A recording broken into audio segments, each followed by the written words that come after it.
I mean, what are they going to do? They're going to lose more games? Are we afraid they're going to lose more games? I mean, you're 40-48. Are we fighting for the wild card right now? Is that a fight? Is that something? Seriously. Owen's laughing in the other room. I am uncomfortable because this is uncharted waters, folks. I mean, when it comes to ripping the Browns, I mean that's the back of your hand. I mean that's old hat. That's a textbook that you could flip through there. When it comes to ripping the Guardians, man, this is weird. This is a really weird place. We have talked about how everyone in the American League was still in it except for the Athletics and the White Sox, right? Yeah. Technically, the Orioles are the Mendoza line. They're 7.5 out. The Guardians are 7 out. I mean, you're 7 out for the third wild card spot. I mean, you do have the 28th worst schedule. Now, if you look baseball. at it, you're only 8 out of the top wild card spot. Okay. Well, I mean, hell. We're not used to this. Tito's last year, they fell apart at the very, very end after July, basically. But at this point, they were still above 500 or right around 500 up until the end of July that year. And they sold. Mm-hmm. They sold off a little bit then, and it was like, okay, well, we're done trying. But I mean, at this point, they've been done point, trying for 2 weeks now. I know that some folks have said, well, just go ahead and fire sale it now. It's like, well, who do you really want to fire sale? I mean, again, these are, what am I going to get? Carlos Santana's 39 years old. I might get something out of Carlos Santana. Emmanuel Clase, certainly a possibility there. I think it becomes more and more of a possibility as time goes on. Yeah, I feel like Clase is definitely getting traded now. Stephen Kwan would probably start an uproar. Even though the hard part, we'll get to Kwan in a second here. The hard part about Clase is that you have team control on a pretty good contract for somebody as good as he's been. So normally those are the guys that you hold on to, but this has reached such a level that it feels like you might be in a situation where you have to get anything you can. And then Kwan, you mentioned Kwan. What are the odds? By the way, making just an incredible play yesterday in the outfield. I mean, that you're going up against one of the best pitchers in baseball yesterday. You went toe to toe, pitching wise. Get a great defensive play out of Kwan, who seems like just every game he's giving you something pretty special in that regard, even if his average came down just a little bit. But Kwan, I don't know how does anybody think they're signing Kwan to a massive extension? No. New contract? Well, if you're Stephen Kwan, the price goes up here. I've never spoken to Stephen Kwan. I only know people who have spoken to Stephen Kwan, and I know about the journal entry that ended up getting deleted. I know about all those things, but I've never spoken to the guy. Make sure, because you never know who's tuning in. So there was a picture of something on social media, and it happened to have a journal entry, and he had written in the journal that the Guardians really are not interested in paying people what they're worth, is what he wrote, I think is what he wrote there. Or certainly they're not interested in handing out great salaries. So what Stephen Kwan has felt about this situation for a while. I would imagine he's a proud guy. He's got to be looking around going, you're doing nothing around me. You're doing nothing around Jose Ramirez. You're doing nothing around either one of these guys. This was an ALCS team right now. The price goes up if I'm Stephen Kwan. Now, there comes a point where it's like, okay, I can't say no to money, but you said 2 more years controllable, which I think it comes down to 1 more year for us before you're like, all right, if we're not competing by next July of 2026, then maybe you're thinking about unloading the guy. But for him, my price just goes up because I'm going, you're not doing anything to really build around me. I got this pitching staff here that's pretty good, but the other guys in the order, there's no protection in the order. There's no help in the order. And anytime that you have anything that tells you that you're going to do something to help out some of the younger guys start to develop, you're not going to do that. You're not going to back that up. Kyle Manzardo, not an everyday hit player for you. And I wonder why. Why not? What, because he's bad at first base? Bo Naylor's bad behind the plate. He might as well not have arms. You might as well we have a catcher right now who you might as well just have no arms there, because it doesn't matter, because he's not going to stop it, and he sure as hell ain't going to hit. So if he was a heavy hitting catcher, fine, we'll deal with some of the stuff defensively. But if you can't hit and then you can't defend, what the hell do you do here, son? What is it? So, Owen, you look like you have something to say over there. Again, it's uncomfortable to be this angry with this team, because I never thought we'd be here at this point this year after last year. And very, very, very, very, very rarely are we ever here. I can't imagine how long it's been. It's probably since 2011, that season, but I'd have to go back. 2012 Maniac. That I was that fit to be tied? Well, that they've This- played ball like this. Okay. So They had a 9-game losing streak with Tito in 2021, I think. that's 13 years for crying out loud. Well, I keep getting this pit in my gut that, we started off the segment with Rick Manning talking about he doesn't know when Chase DeLauder is going to come up. Chase DeLauder's an outfielder. Stephen Kwan's an outfielder. I feel like they're going to do something that the fan base is going to regret, you and go then and you go, try. well, you wanted Chase DeLauder, You go, so yeah. here's his opportunity You to do come that. up because Stephen Kwan's playing on some other Yeah, team. you go do Stephen that. Kwan made the All-Star game again yesterday. You go ahead and trade him before it's ready. You go ahead and do that. I will course, make you can a always say- fortune selling rotten tomatoes outside of the ball. You can always go ahead and try to say that he wasn't going to sign here anyway. Maybe that would be the case. I don't know. You go ahead and you do that during the season. You trade feel Stephen like Kwan and see what happens. like that we're still a year away from. Of I course, do we're too, still but a I'm year not- away. I feel like we were not going to lose 10 games this year in a row. Of course, we're still a year away. That's what would make it such a sacrilegious move to make. You go ahead and you trade Stephen Kwan and tell me how those. If you want to keep fans passionate before football season takes over, go right on ahead and trade him. You will have some very passionate fans. It'll wear off very quickly, and then they really won't care about you. Other than Jose, will always care about Jose. But if you want fans to have a little bit more anger and vitriol and passion, fine. Yeah, you go ahead and you trade him. And then put even more pressure on the guy you don't want to put pressure on and Chase DeLauder. Because clearly he can only play in AAA. We can't move him up. It's just an impossibility. We can't do that. For the good of him and for the good of this organization, he's just not allowed to play in Major League Baseball with us. And again, I threw it out there to everybody out on the Guardians. I think everybody knows the answer. So if you wanted passion about it, maybe the time for passion was last week, as it seems to be where a lot of people, 4th of July weekend, hot weather, good weather, a lot of people at the pool over this weekend. I mean, how many people are really tuned into the Guardians? Well, it was the easiest skip of all time. Because I'll tell you one by one. Just okay, I can skip that one. I've got things to do. We've got to find water. We got to find water no matter where we are. Thursday, Friday, Saturday, Sunday, I ended up watching all of them. Because by the time I was so scorched by yesterday, I was like, well, I'm obviously going to sit in my basement and watch the Guardians today. And then the other ones, hell, you were by the pool all damn day. Then you get done. I was over in my buddy's, my neighbor's patio watching the Guardians, waiting for it to get dark so I could set off fireworks on the 4th, which, of course, they lost because they lose every game now. But if you wanted passion, maybe the time for it was last week. Hell, I don't know. Because this is, you go ahead and you trade Stephen Kwan and see what happens. You go ahead and you do that. See if people ain't calling for your job already. Because it's one more thing after another. And if I got Rick Manning who's upset about all this, I mean, again, Rick Manning's a guy who's always told it the way he sees it. So I guess I'm not necessarily surprised that he would be critical of them. He's always told the truth. God bless him. He's never walked any company line. God bless him. But, man, you got him right out there right before the 4th of July talking to Baskin and Phelps, and he's ripping them. He's ripping them for not bringing up Chase DeLauder.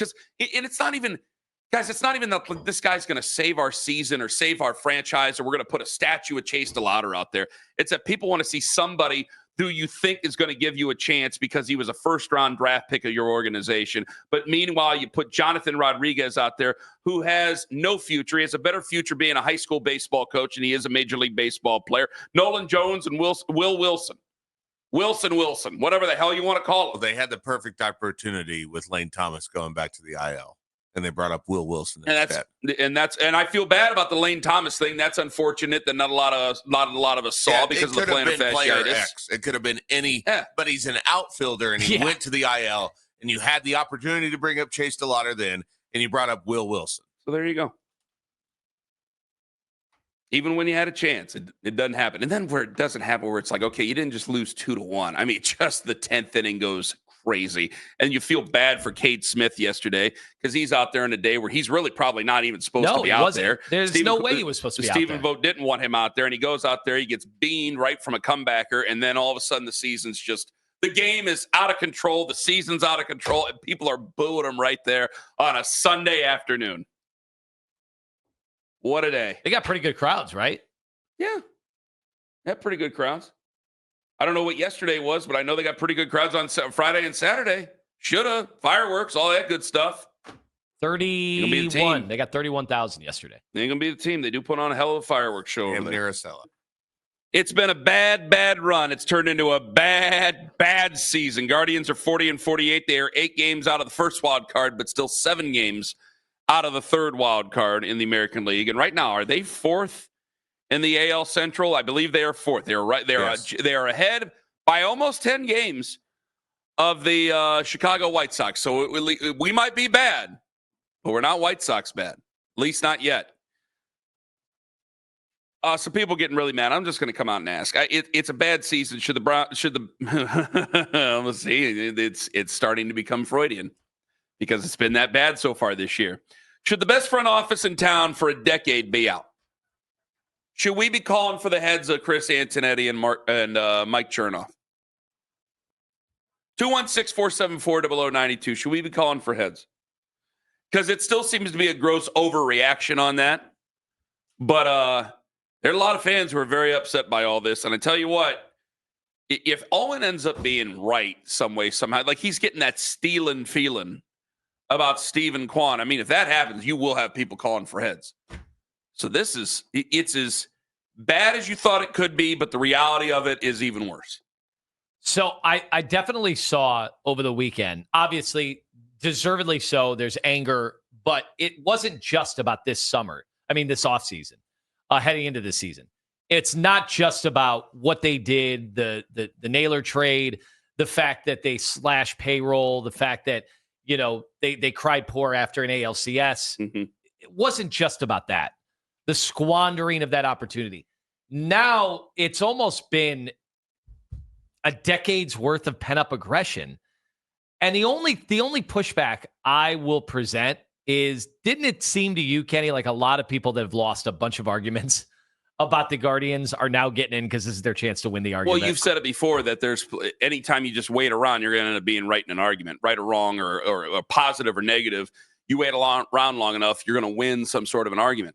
But for those people, I mean, there have been truthers of this team for quite a long time. And those people are feeling vindicated right now they get because to step of what's going on here. They get to step up and say, I was right. Now, there are things that they certainly have been right about, but they've gotten past. Like the team has overcome. They've to me, they've exceeded so many expectations every year. It's why I've given them the benefit of the doubt. When I clearly shouldn't have at the beginning of this year. Like I should have seen what everybody else had been complaining about from moment one about this offseason, that it didn't seem like they were truly willing to put a contender on the field. But I would sit here and say, yeah, but they win so many trades. The development with the pitching staff time and time again, the way the bullpen has been good, so often has been such a strength. I knew they weren't going to have a bullpen like they did last year, and they were never going to have a defense just as outstanding as last year. You were never going to replicate those things, but I gave them the benefit of the doubt. I continually did that. I will say, like people making it seem like the Dolans and the front office have never cared about winning. I think you've lost a bunch of arguments over the years, and you feel like you can finally win one. How can you say they've never? Because they've never tried to win. In so many ways. No. I think that's kind of laughable. I think there's a difference this year. I think that there's something to be said for the past where no, you can't prove that. But for this year, when you don't make moves coming off an ALCS appearance, when the American League still isn't that great. I know it's better than maybe what it was last year, but it's not like it's anything that's just so prohibitive to you to try to go out there and win. When you have those type of things happen and then you don't go out and pounce on any opportunity, like I've said, well, you can't go out and get Juan Soto. The fans aren't asking for Juan Soto. No one's asking for 15 years and $765 million on a deal. But you know what you could do? You could invest in it a little bit better. You could have made better moves. You could have made moves that would show you that you are investing on it. Because I think that where I get this mixed up, and I'll tell you, I'll take some of the loss on this, definitely.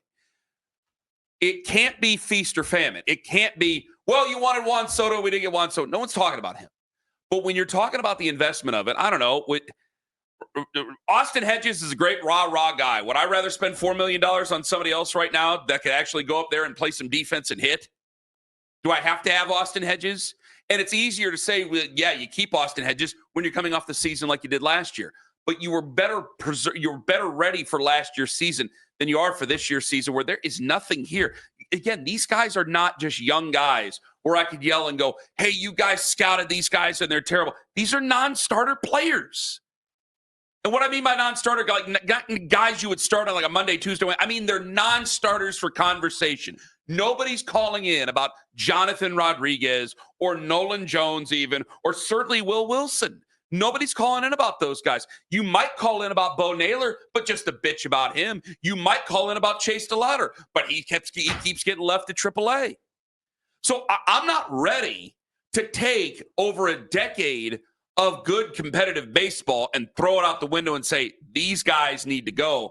But you're either in a position where you're starting to build or you're mounting evidence against. That's part of the reason I want Chase DeLauder up here so bad. It's not about what he's going to help us and save us. I don't know. You're 40-48. You haven't been that great. You're under 500 even at home. You're not a great baseball team. I don't think Chase DeLauder is going to save your season. But you know what else he does? If he hits well, then why did you wait? If he doesn't hit well, then why did you draft him? I can use it against or for the front office here. Because if you're not in it to win it right now, and it seems that they are not, I got to have something to build for my future. And these are not future players. No. Carlos Santana being an everyday player at 39 years old does not get anybody excited for anything. So should we Other than, hey, it's a great thing that he's here for the third time in his career. But I don't think that anybody's out there going, oh, we can't let go of Carlos because we love him so much. No one's doing that. Should we have been louder when they made that move? Should we have over wondered, Carlos Santana? like Santana was this we should have been louder the entire offseason is when we should have been louder. I feel some responsibility for it. You should feel some responsibility for it. Well, that's why I'm asking. But I want to know, the level. There was some outrage, no doubt, about this offseason.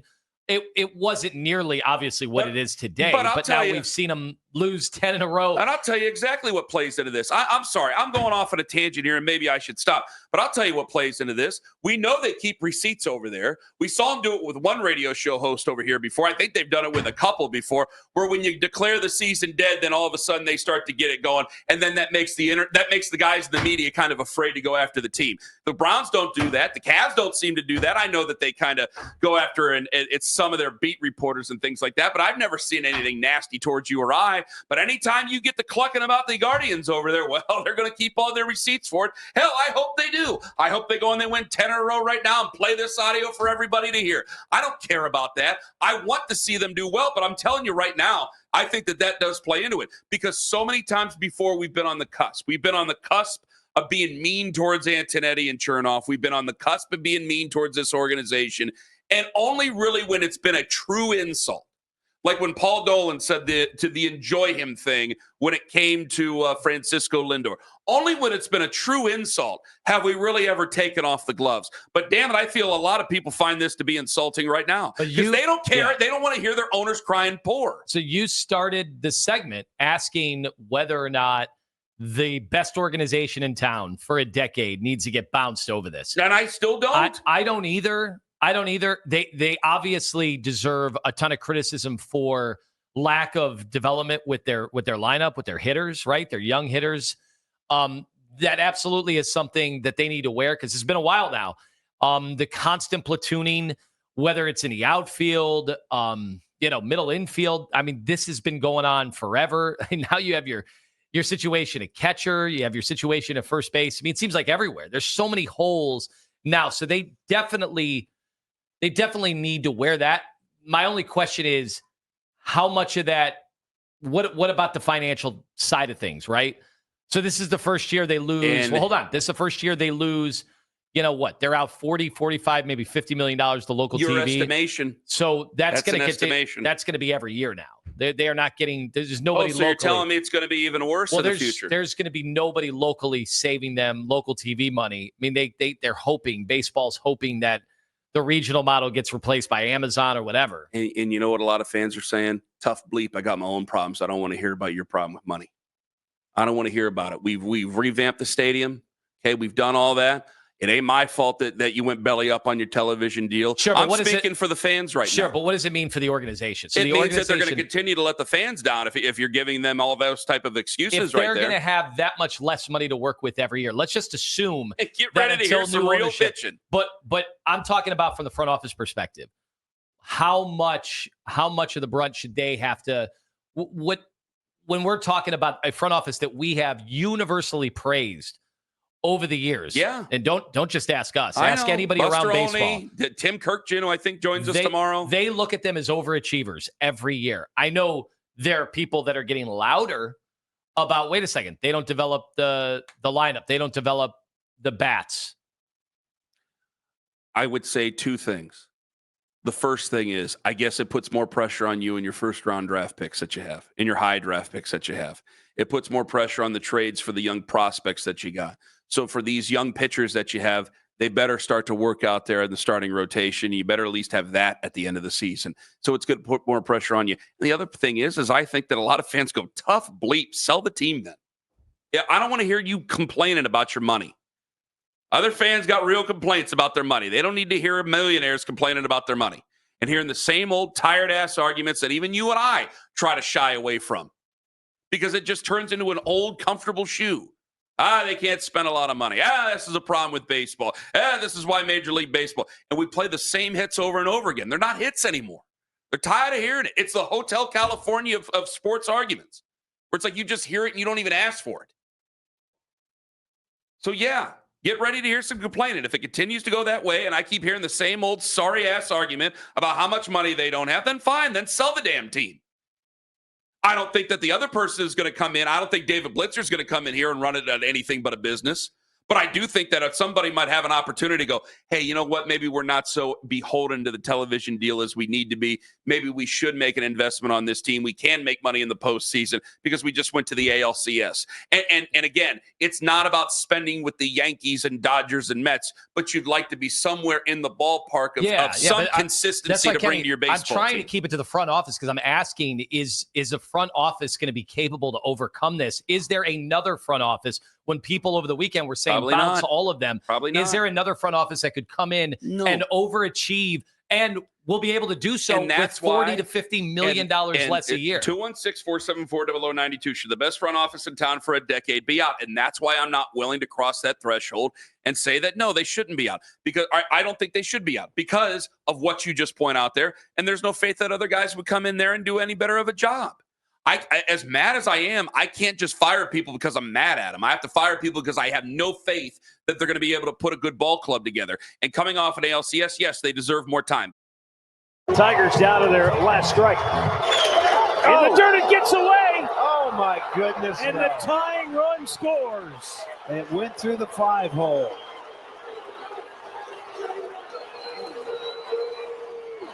Yep. Down the line, deep in the corner, and gone. It's a 3-run homer. That one stayed up forever, man. It got down the line. In the air, left field. And that is deep, and that is gone. The first hit of the year for Riley Green against the Cleveland pitcher results in a 2-run homer, and the route is on. Manzardo had one of those bats that I'm referring to about pressing, try to do too much. Second and third with one out in that 8th inning. And he struck out. He grounds out to end the game. And the Guardians have now officially lost 10 in a row. It's their longest losing streak since they dropped 11 in a row over a decade ago. You have to go back to 2012. That predates Terry Francona's tenure as manager here in Cleveland. Audio courtesy of Guardians TV. Ladies and gentlemen, we are inside of 2 weeks until my vasectomy, but it already feels like the Guardians lopped them off yesterday.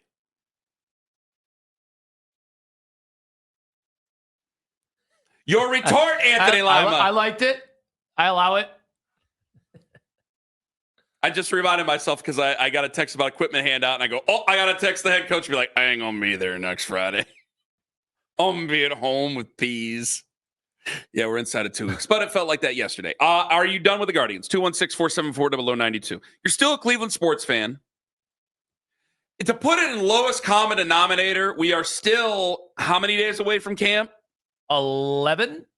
No, it has to be more than that. I thought, you know what? Somebody tweeted us. 5, it's going to be here before you know it. I mean, we're like 10 business days away. We're like 14, 15 days away. 14 days away, just about, in all earnest. Hey, boy. I keep waiting for them to snap out of it. I keep waiting for them to find ways out of it, and I just keep finding more ways to get angry with them. And it's reached this point of this season where I feel foolish. I get accused of making excuses for things and teams often because I don't go out of my way to be mean-spirited. I really don't. I've said some mean-spirited things about all three teams here and there because I've been so frustrated. I do like the guys over there. I think they put together a fine show for the fans, except that the fans don't want to stick around because the team's so lousy this year. I mean, the booing, the visceral. Did you hear that visceral Boy, booing? it's weird to hear In that the there. 10th inning. I mean, that was anger. That was sincere. That wasn't just like one guy boos and there was boo, yeah, boo, yeah. Oh. No, that was visceral anger. That was Randy Quaid, Major League 2. We are mad at you. Anger from yesterday. Tigers down to their last strike. In the dirt, it gets away. Oh, my goodness. And no. the tying run scores. It went through the 5-hole.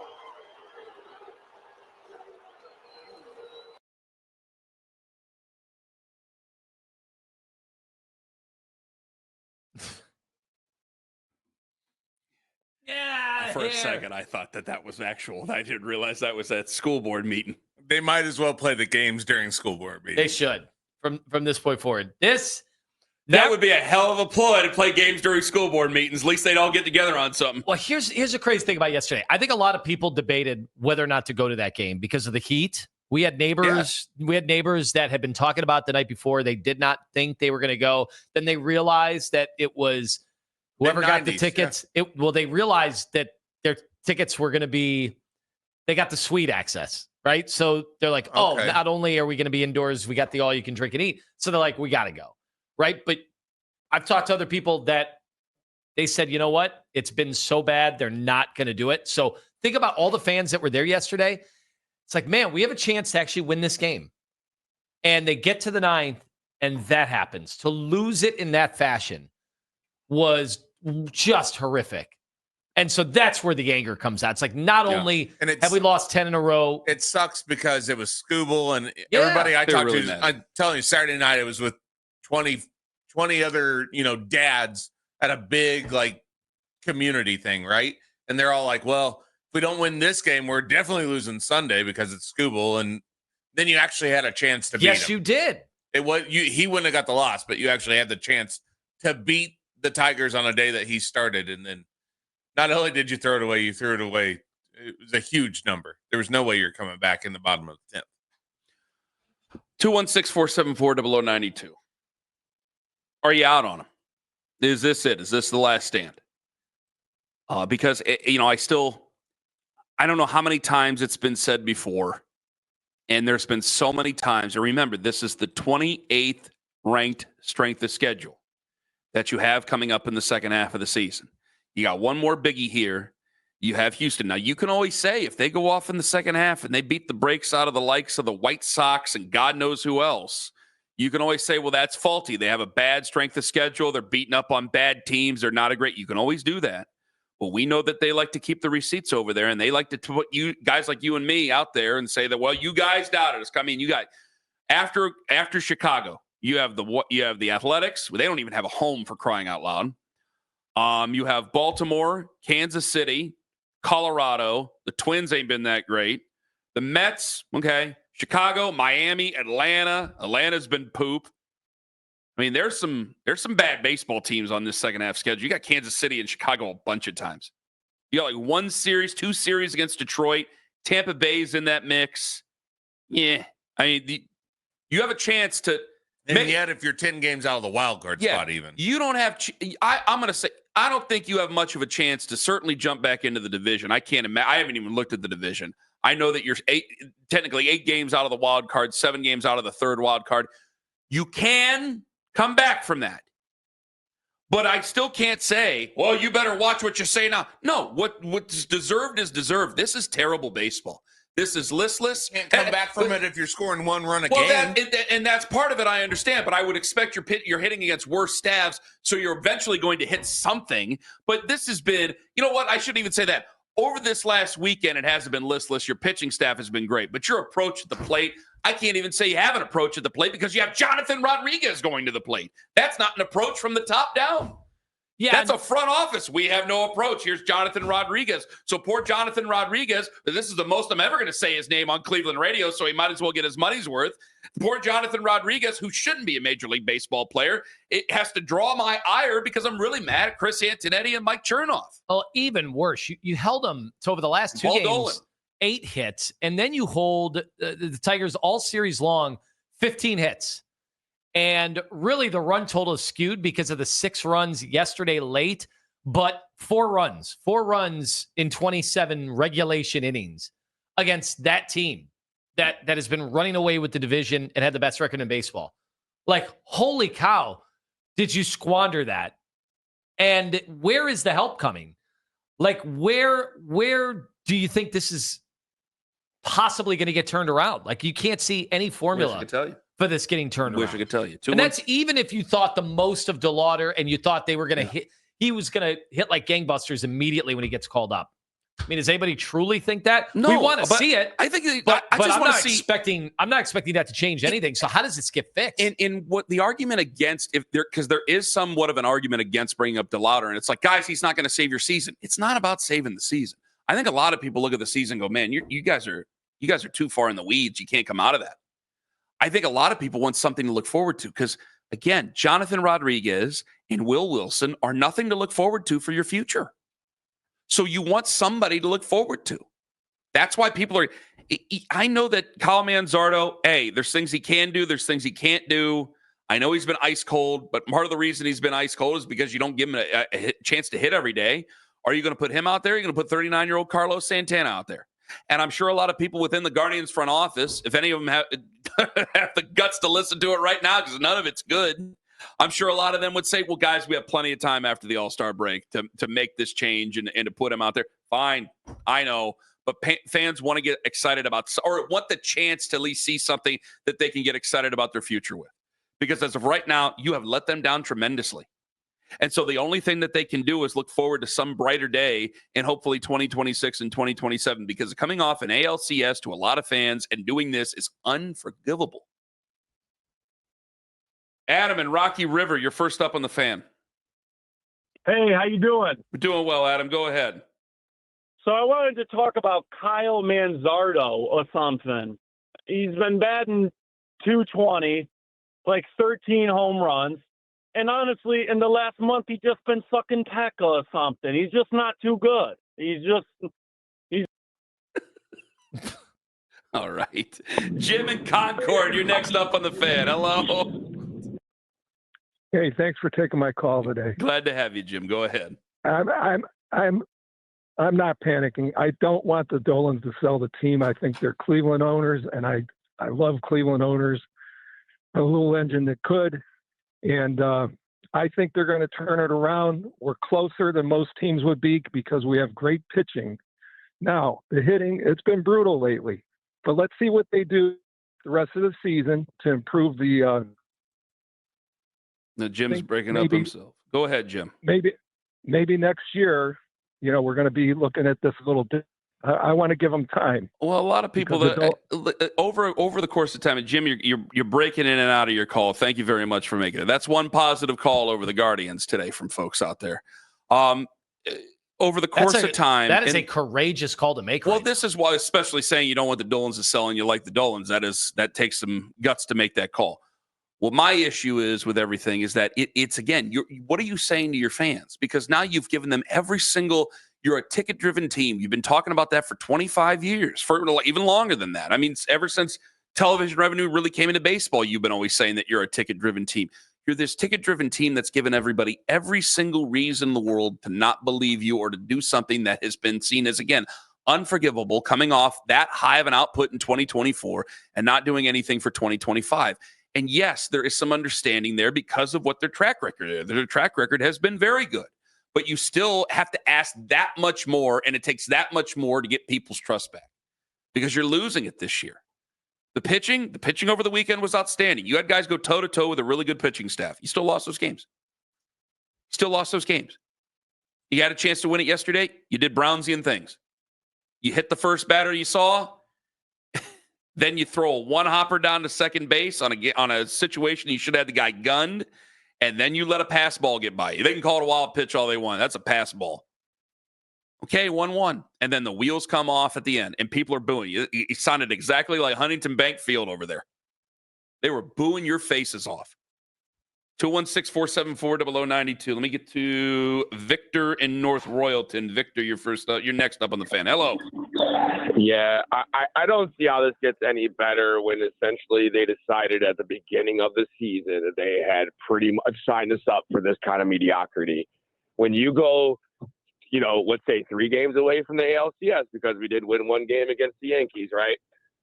And you go out and you only sign Carlos Santana, and then you have people like Jim calling up that must work for the Guardians, because I don't know a single person I talked to at a baseball game. I coached 2 teams.